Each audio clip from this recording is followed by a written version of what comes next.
গেল কয়েকদিন ধরেই দেশের বিভিন্ন জেলায় বৃষ্টি হচ্ছে। এতে তাপপ্রবাহ কমে যাওয়ায় কিছুটা স্বস্তিতে মানুষ।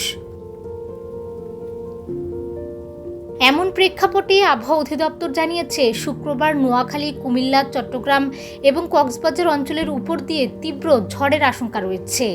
দক্ষিণ বা দক্ষিণ পূর্ব দিক থেকে ঘন্টায় ৪৫ থেকে ৬০ কিলোমিটার বেগে এই ঝড় হতে পারে।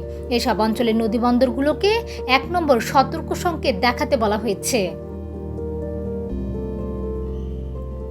সংশ্লিষ্টরা জানান, মৌসুমী বায়ু বাংলাদেশের উপর মোটামুটি সক্রিয়।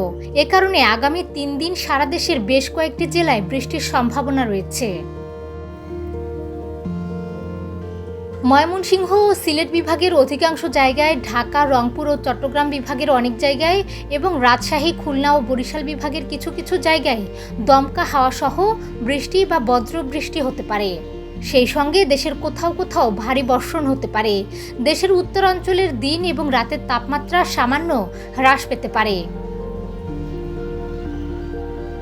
শনিবার ময়মনসিংহ ও সিলেট বিভাগের অনেক জায়গায়, ঢাকা, রংপুর ও চট্টগ্রাম বিভাগের কিছু কিছু জায়গায় এবং রাজশাহী, খুলনা ও বরিশাল বিভাগের ২-১ জায়গায় অস্থায়ী দমকা হাওয়া সহ বজ্রবৃষ্টি হতে পারে। কোথাও কোথাও অতি ভারী বর্ষণ হতে পারে। সারা দেশের দিন এবং রাতের তাপমাত্রা প্রায় অপরিবর্তিত থাকতে পারে।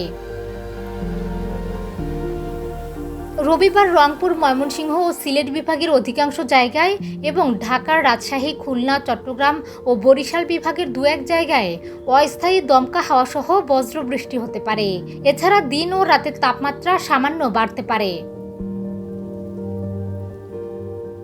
আবহাওয়াবিদরা জানান, রাজশাহী, খুলনা, বাগেরহাট, সাতক্ষীরা, যশোর, ঝালকাঠি, বরগুনা, বরিশাল ও পটুয়াখালী জেলার উপর দিয়ে মৃদু তাপপ্রবাহ বয়ে যাচ্ছে, তা অব্যাহত থাকতে পারে।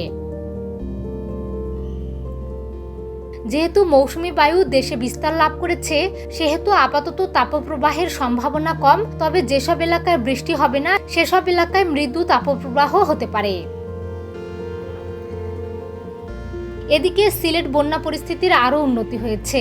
সিলেট নগরী ও জেলা মিলিয়ে প্রায় ৬.৫ লাখ মানুষ পানিবন্দী রয়েছেন। সিলেট গত ২৭ মে দেখা দেয় আকস্মিক বন্যা। ওই দিন জেলার ৫টি উপজেলা বন্যা কবলিত হয়। বর্তমানে ১০টি উপজেলায় বন্যার পানি রয়েছে।